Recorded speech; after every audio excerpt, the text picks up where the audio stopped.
here for story time? If you're here for story time, clap your hands. If you're here for story time, clap your hands. If you're here for story time, finger plays and games and rhymes. If you're here for story time, clap your hands.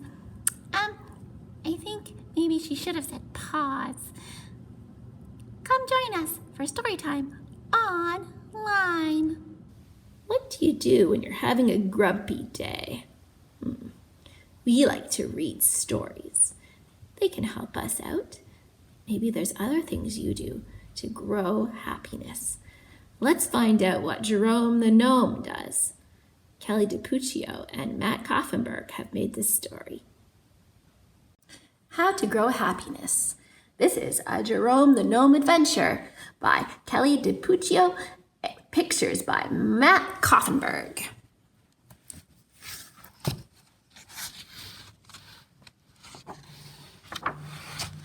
How to Grow Happiness. Warble flew through the Garden of Wonder into Jerome's open window. I brought you something special today, she chirped. Jerome examined the tiny black seed resting on the window ledge. What kind of seed is that? Asked the curious inventor. Warble smiled proudly.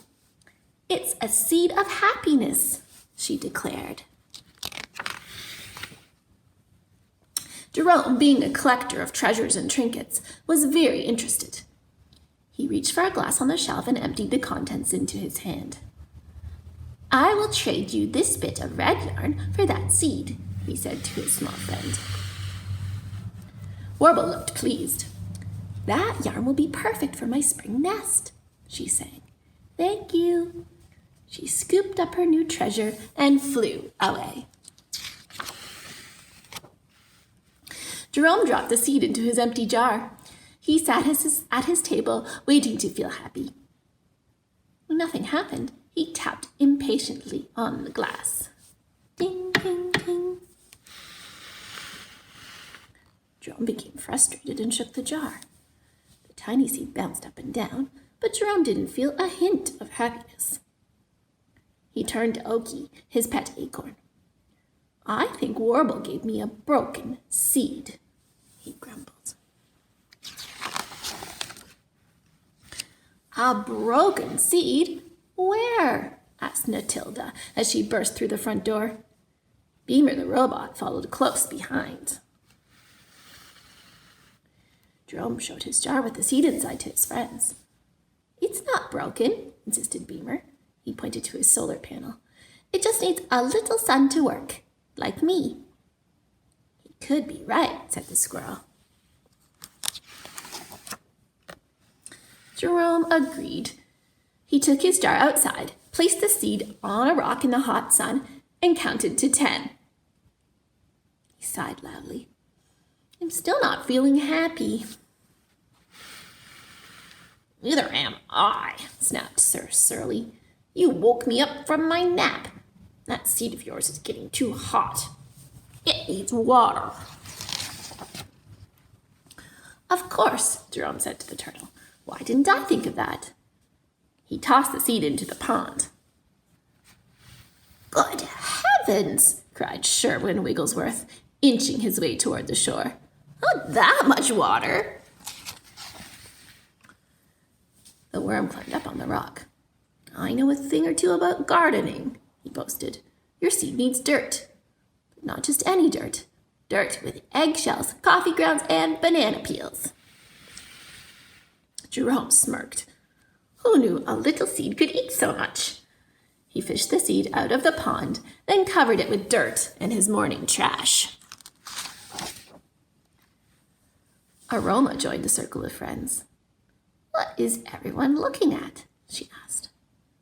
Warble gave Jerome a broken seed of happiness, and we're trying to fix it, Matilda explained to the skunk. We've tried sun, said Beamer. And water, said Sir Surly. And dirt, said Sherwin. But I still don't feel happy, Jerome complained. As a matter of fact, I'm feeling angry with Warble for taking my red yarn and giving me a worthless seed." "Oh dear," whimpered Aroma, accidentally spraying her scent.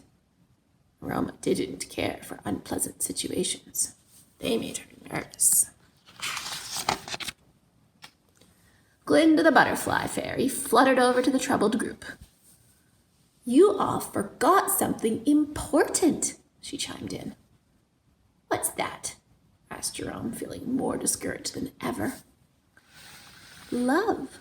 The best things always grow from love," she said, disappearing over the bramble bush. Jerome thought about what Glinda said. He suddenly felt compassion for the tiny, helpless seed, who must be feeling lonely buried beneath the heap of dirt and trash. "I'll be right back," he told his friends. Jerome returned with a jar filled with his favorite stones. He planted the stones around his makeshift garden. "There," Jerome smiled. "I must admit, I'm feeling a teensy bit happy." Jerome tended to his seed every day, making sure it got just the right amount of sun, water, food, and love.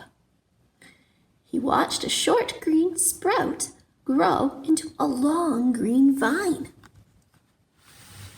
As the vine grew, his happiness grew and grew until one day, "Friends," Jerome called out cheerfully, "come quickly." Jerome's friends gathered around him. "Look," he exclaimed, pointing to his garden. The tiny black seed had grown into giant green watermelons.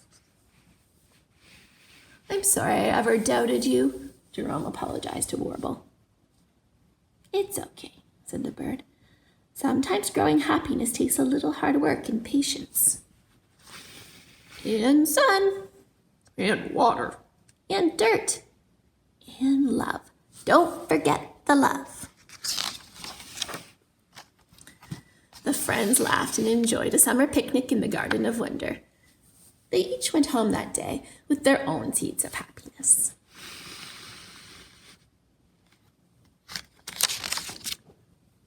The end.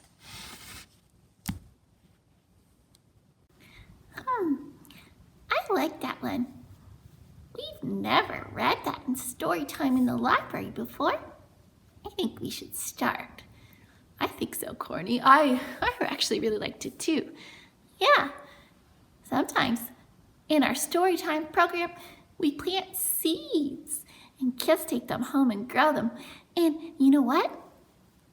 You can do that at home too. You don't need very much.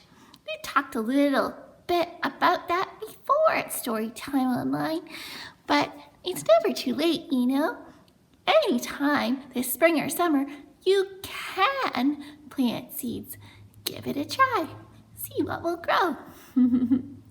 I once tried to plant a rock to see if it would grow, but I guess it didn't have what it needed to grow. Yeah, I think that's another conversation, Corny. Oh, okay.